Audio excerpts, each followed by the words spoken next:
Amahoro y'Imana abane namwe nshuti bakunzi bacu, turabakiriye tubahereje ikaze muri iki gitondo. Turagira ngo tugiye kuganira ijambo ry'Imana, kandi ni ijambo rihumuriza, ni ijambo riza kugendana n'isengesho rigufiya ririmo gusengera abarwayi. Kandi ndi kubona Imana igenda ikora ibikomeye, ndi kubona Imana igenda igira ibyihindura. Ni ijambo rero rifite umutwe uvuga ngo ni kuki Imana itinze kugusubiza. Ese uri kwibaza impamvu Imana itinze kugusubiza? Ese uri kwibaza impamvu Imana umaze igihe usenga ariko ntusubizwe? Ibi ngibi urabyibaza. Ese koko Imana iratinze? Ese koko Imana nuko ikwanga? Ibi ngibi rero ugiye kugenda ubisobanukirwa, buri kantu ku kandi usobanukirwe neza binyuze mu iri jambo ry'Imana. Iri jambo ry'Imana tugiye kukugezaho, turaza no kuvuga isengesho rikomeye riza kuba risabira abarwayi. Riraza gusabira abarwayi ndetse riraza gusabira abantu bari mu bigeragezo bitandukanye. Ntabwo ndi burambirane, ndakoresha umwanya mutoya. Twasezeranye ko nzajya nkoresha umwanya mutoya utarambiranye, ariko nyemerera ubanze uzana umutima wawe ku Mana kugira ngo wumve icyo Imana ivugana nawe. Imana ikuntumyeho, Imana iri kuvugana nawe, irashaka kuvugana nawe binyuze mu ijambo ryayo, binyuze mu magambo Imana yanshyize ku mutima. Ni amagambo akomeye, ni amagambo asubizamo ibyiringiro, ni n'amagambo yongera kuguhiturira kugira ngo ugume ku Mana, ugume kwizera Imana. Imana irashoboye kandi Imana irahambaye. Niyo mpamvu rero ngira ngo nkwinginge ube hafi yanjye kugira ngo tuganire aya magambo akomeye. Reka rero nguhereze ikaze mu isengesho, kandi nguhereze ikaze mu ijambo ry'Imana dusengana Imana. Uri Imana ikomeye, uri Imana ifite imbaraga, uri Imana yo kwizerwa, uri Data wa twese, ushoboye byose Mwami. Ntajya kikunanira kuko utajya unanirwa, ntabwo ujya ucika intege kuko utari umuntu. Niyo mpamvu muri uyu mwanya nsenze kugira ngo ufashe abantu bawe, ufashe abanyumva, ufashe abadukurikira umunsi ku munsi, kugira ngo bakomeze kugubwa neza. Abari mu bigeragezo bitandukanye nabwo Mwami, imitima yabo uyegere, imitima yabo uyihumurize kuko ikeneye ihumure ryawe. Niyo mpamvu mpereje ikaze umuntu wese mu iri jambo ryawe ndetse no mu iri sengesho. Urakoze, ni mu izina rya Yesu Kristo mbisabye nizeye, amen, amen. Nshuti mukunzi wanjye, nshuti bene data, nshuti z'umusaraba, ndabinginze kubw'imbabazi z'Imana, kandi ndabinginze kubwo gukomera kw'Imana, kugira ngo wumve neza icyo Imana iri kuvugana nawe, icyo Imana iri kuvugana nawe. Imana rero uko itinda, nubwo ubona ko Imana itinze, nje kukubwira ngo si uko yakwibagiwe.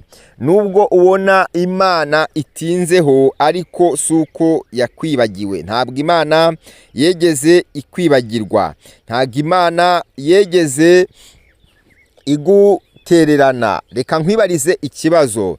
Ese ujya wibaza impamvu usenga ariko ibisubizo bigatinda?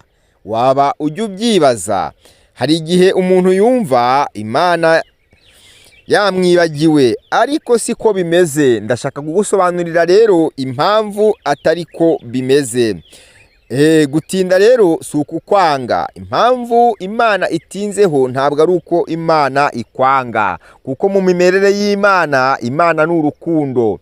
Mu mimerere y'Imana, Imana igira neza kandi Imana irahambaye, Imana irakomeye. Mu mimerere y'Imana rero nuko Imana iteye. Imana yo ihora ari Imana ikomeye, kandi ihora ari Imana ifite imbaraga. Imana rero ntabwo ikwanga, kandi Imana ntabwo izigera yanga umuntu wese. Rero Icyambere banza usobanukirwe ko hari igihe Imana itinda, ariko kubera ko iri mu gutegura igihe cyiza kurushaho. Sobanukirwa neza ko hari uko Imana ibiri kugutegurira, Imana ibiri kugutegurira ibikomeye. Rero hari igihe ubona Imana itinda kubera ko imirimo iri gutegura igihe cyiza kurushaho. Wari ubizi ko niba wumva utinze mu kigeragezo, Uwiteka Imana mu byo yibwira, kuko ijambo ryayo bitubwira ni ibyiza ntago ari ibibi. Rero hari igihe Imana ibiri kugutegurira ibyiza kurushaho, noneho watinda ukagira koko, watinda gusubizwa ukagira koko Imana yarakwibagiwe. Icya kabiri gishobora gutuma Imana ubona ko iri gutinda, hari amasomo uri kwigishwa. Imana mu gutinda kwayo hari igihe haba hari amasomo Imana iri kukwigisha. Ibi ngibi nabyo ubyumve neza cyane. Ugomba mw'iki gihe ubona ko Imana itinze, ugomba kwihangana, ugomba kwizera, ugomba no gukomera. Ni ibi ngibi Imana igushakaho. Imana irashaka ko mw'iki gihe ubona ko iri gutinda. Iki ni ikintu cya kabiri, hari amasomo Imana ibiri kukwigisha. Rero muri aya masomo y'Imana uba urimo, muri iki gihe cy'Imana uba urimo, muri iki gihe cy'ibigeragezo uba urimo, uba ukwiriye kugira ute? Icya mbere uba ukwiriye kwihangana, kwizera, gukomera. Ibi ngibi niko bigomba kumera. Icya gatatu, igihe cy'Imana si icy'umuntu. Banza usobanukirwe neza ko igihe cy'Imana atari igihe cy'umuntu. Umuntu we aba yumva ibyaba ari ako kanya, ariko Imana yo igihe cyayo, Bibiliya ivuga neza ngo umunsi umwe gusa, iminsi igihumbi ni nk'umunsi umwe. Ku Mana ibihe byinshi, imyaka myinshi yihinduramo umunsi umwe, igakora igitangaza, igakora ibikomeye. Twe dushaka rero nonaha, ariko Imana ireba ejo hazaza. Umuntu ashaka nonaha, ashaka ko hari ibikorwa bikora uwo mwanya, ariko Imana yo itureberera ahazaza hacu. Icya kane rero, ntucike intege. Nje kugukomeza muvandimwe wanjye, nje kugukomeza kugira ngo wumve ko Imana igukunda, wumve ko Imana yiteze kukugirira neza. Imana ni urukundo kandi yiteguye kukugirira neza, yiteguye kubana nawe, yiteguye kugukora ibikomeye ku buzima bwawe. Iyo rero ibintu bitinze, benshi bacika intege kandi hafi y'umugisha. Ni ukuvuga ngo muri cya gihe ubona ko bitinze, muri cya gihe ubona ko bigoye, haba hari igihe cy'Imana cyegereje, haba hari igihe cy'umugisha w'Imana. None se mugenzi wanjye, kuvuye mu kwizera, kubihinduye, kuvuye ku Mana, kubera yuko uri kubona ko itinze kandi yari igihe cy'umugisha, yari igihe cy'umugisha. Ntucike intege rero, ni igihe cy'umugisha wawe, ni igihe kikwegereye. Imana irakwegereye, Imana ije gukorana nawe. Wibivamo, wicika intege muri ako kageni ngo ube wabivamo. Oya, reka komera mw'iki gihe ugezemo. Imana iri hafi yawe kandi Imana ije gukora ibikomeye. Rero ijambo ry'Imana mu gitabo cya Habakuki, ibice 2 umurongo waho wa 3, kuko ibyahanuwe bifite igihe byagenewe. Wari ubizi ko ibyahanuwe bifite igihe byagenewe? Nubwo byatinda, uzabyitegereza kuko bizasohora byose, bizasohora rwose. Bitegereze rero. Iki ni igitabo cy'umuhanuzi Habakuki. Menya rero ko Imana ibyo yavuganye nawe byose izabisohoza. Menya ko Imana ibyo yavuganye byose izakora ibikomeye ku buzima bwawe. Menya ko Imana ibyo yavuganye nawe byose, nubwo uri guhura n'urucantege rukomeye, nubwo uri guhura n'ibikunaniza bikomeye, ariko menya ko umugambi w'Imana uri ku buzima bwawe. Menya ko umugambi w'Imana uzasohora ku buzima bwawe. Menya ko Imana izakorana nawe ku buzima bwawe. Menya ko Imana iri hafi yawe kandi Imana iraje ikora ibikomeye ku buzima bwawe. Imana iragukunda kandi Imana yiteguye kukugirira neza cyane. Ubuntu bw'Imana rero ndetse n'imbabazi z'Imana zikomeze kubana nawe, zikomeze kukugirira neza, ukomeze kubona ubwiza bw'Imana, ukomeze kubona igitinyiro cy'Imana, ukomeze kubona ubudahangarwa bw'Imana. Nshuti rero muvandimwe, hari igihe cyo gutegereza, hari igihe umaze utegereje, hari igihe umaze kitari kigufiya utegereje ubuntu bw'Imana,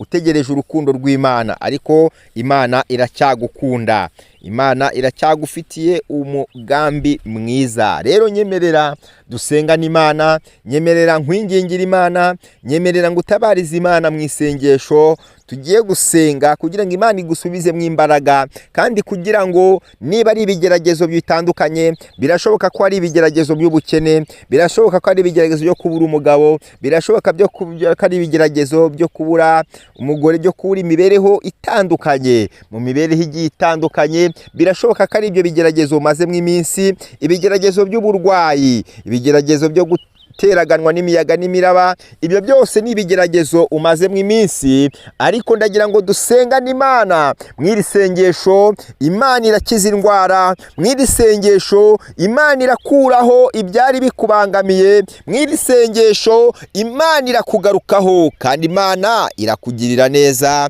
Imana irakora ibikomeye ku buzima bwawe, Imana irahindura ibyanze guhinduka, kandi Imana irarema ibitari biriho birabaho, kandi Imana irakugarurira icyizere n'ibyiringiro. Aho wumvaga ucitse intege cyane, aho wumvaga ukomerewe, aho wumvaga nta kigenda mu buzima, Imana ije kuvugana nawe. Iki ni igitondo gikomeye, iki ni igitondo cy'umugisha, iki ni igitondo kidasanzwe, iki ni igitondo wibazaga byinshi bikomeye, ariko nje kukubwira ngo Imana iragukunda, kandi Imana yiteguye kukugirira neza.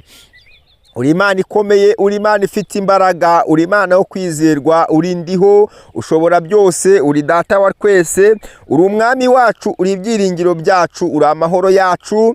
Oh haleluya, uri byose mwami, urashoboye. Niyo mpamvu nsenze kubwo abantu bawe batandukanye, niyo mpamvu nsenze kubwo abamaze iminsi bacitse intege, abamaze iminsi mu bigeragezo bigoye, abamaze iminsi nta byiringiro. Ijambo rye ryarambwiye ngo haracyariho ibyiringiro, nubwo igiti cyatemwa cyakongera kigashibuka, nubwo habaho ibi bicantege, nubwo habaho ibibagora, nubwo habaho ibibabangamira, ariko uri umwami wacu, urishoboye byose.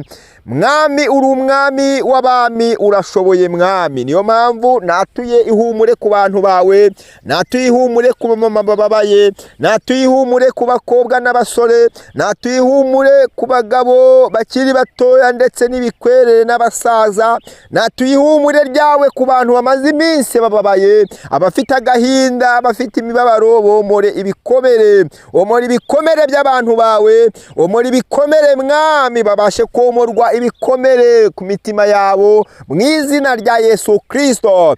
Hari abamaze iminsi mu bigeragezo bikomeye mwami, baburiye ibisubizo. Uri Imana y'ibisubizo, uri Imana y'ibisubizo, uri data wa twese, uri umwami wacu, uri ibyiringiro byacu mwami. Ndasenze rero, ndabasengeye, ndatura amahoro, ndatura ubuzima, ndatura gukira indwara ku barwaye indwara zananiranye, ku barwaye indwara bamaranye imyaka myinshi mwami, ndatura ubuzima ku buzima bwabo, ndatura amahoro, ndatura byose mwami. Ibisubizo byawe bigaragare ku buzima bwabo, imbaraga z'Imana zigaragare ku buzima bwabo, igitinyiro cy'Imana kigaragare ku buzima bwabo, amahoro y'Imana agaragare ku buzima bwabo. Urakoze data wa twese, urakoze kari icyo ukoze, urakoze mwami, ukiza abarwayi indwara zananiranye. Haleluya, abarwaye za diyabete, bihaha mwami, impyiko, abarwaye imivuduko itandukanye, abarwaye mwami indwara zo mu mutwe, indwara zituruka ku myuka mibi, pepu kwa jina na Yesu Kristo. Imbaraga z'Imana nizishiririze buri mikorobe yose y'uburwayi, haboneke gukora kwawe no gukiza kwawe. Operasiyo y'Imana igaragare mwami ku buzima bwabo. Izina ryawe rihimbazwe, kandi izina ryawe rishyirwe hejuru, izina ryawe rya cyamamare. Urakoze mwami Yesu, urakoze kuri Imana ikomeye, urakoze kuri Imana yumva gusenga, urakoze kuri Imana yumva kwinginga kwanjye. Izina ryawe rihimbazwe kandi izina ryawe rishyirwe hejuru. Byose mwami bibe uko ushaka nuko ushima, ni mu izina rya Yesu Kristo mbisabye nizeye, amen amen. Urakoze mwene data, murakoze inshuti z'umusaraba. Ese mwene data, hari icyo utegereje ku Mana? Andika ndacyizera niba utaracika intege, kandi ukore subscribe, ukore like, share. Komanteri yawe irakomeza gukenerwa. Imana iguhereze umugisha kandi Uwiteka Imana akugarukeho mu izina rya Yesu Kristo. Amena. Shalom shalom.